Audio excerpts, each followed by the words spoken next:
ബഹുമാനപ്പെട്ട പ്രതിപക്ഷ നേതാവ് സംസാരിച്ചു തുടങ്ങിയപ്പോൾ തന്നെ കേരള പോലീസിലെ ഒരുപറ്റം ഗുണ്ടകളായ ആളുകൾ, പിണറായി വിജയന്റെ പിണമായി മാറിയ ചില പോലീസ് ഉദ്യോഗസ്ഥന്മാർ ആ മാർച്ചിന് നേരെ നടത്തിയ അതിക്രൂരമായ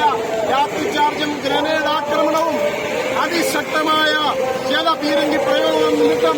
ആ യോഗം പോലും നടത്താൻ കഴിയാതെ പ്രതിപക്ഷ നേതാവിന് പോലും സംസാരിക്കാൻ അവസരമില്ലാതെ ജനാധിപത്യത്തെ ക്ഷണിക്കുന്ന ഈ സംസ്ഥാന ഗവൺമെന്റിന്റെ പോലീസ് നയത്തിൽ പ്രതിഷേധിച്ചുകൊണ്ടാണ്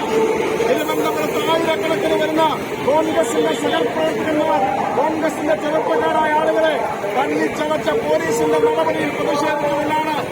കോൺഗ്രസ് കമ്മിറ്റി പ്രതിഷേധ പ്രകടനം സംഘടിപ്പിച്ചിട്ടുള്ളത്. കഴിഞ്ഞ ദിവസങ്ങളെല്ലാം യൂത്ത് കോൺഗ്രസിന്റെ നേതൃത്വത്തിൽ, ASUവിന്റെ നേതൃത്വത്തിൽ, മഹിളാ കോൺഗ്രസിന്റെ നേതൃത്വത്തിലടക്കം ഈ സംസ്ഥാനത്തെ മുഴുവൻ ജനവിഭാഗങ്ങളെയും പ്രദാനം ചെയ്തുകൊണ്ട് കോൺഗ്രസും കോട്ടയത്തകടകൾ നടത്തുന്ന അതിശക്തമായ പ്രതിഷേധ സമരത്തിന്റെ ഭാഗം കൂടിയാണ് ഈ പ്രതിഷേധ മാർച്ചിൽ പ്രതിഷേധ പ്രകടനവും. ഇതുപോലെ വരും ദിവസങ്ങളും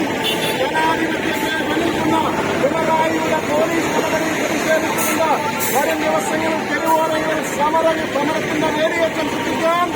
കോൺഗ്രസ് പ്രതിജ്ഞാബദ്ധമാണെന്ന് പ്രഖ്യാപിച്ചുകൊണ്ട് ഈ സമരത്തിൽ പങ്കെടുത്ത മുഴുവൻ പാർട്ടി പ്രവർത്തകരെയും സഹപ്രവർത്തകരെയും യൂത്ത് കോൺഗ്രസ്, മഹിളാ കോൺഗ്രസ്, INTUC പ്രവർത്തകരെ മുഴുവൻ ആളുകളെയും അഭിവാദ്യം ചെയ്തുകൊണ്ട് ഈ മാർച്ചിൽ പങ്കെടുത്ത എല്ലാവർക്കും ഒരിക്കൽ കൂടി അഭിവാദ്യങ്ങൾ നേരുന്നു.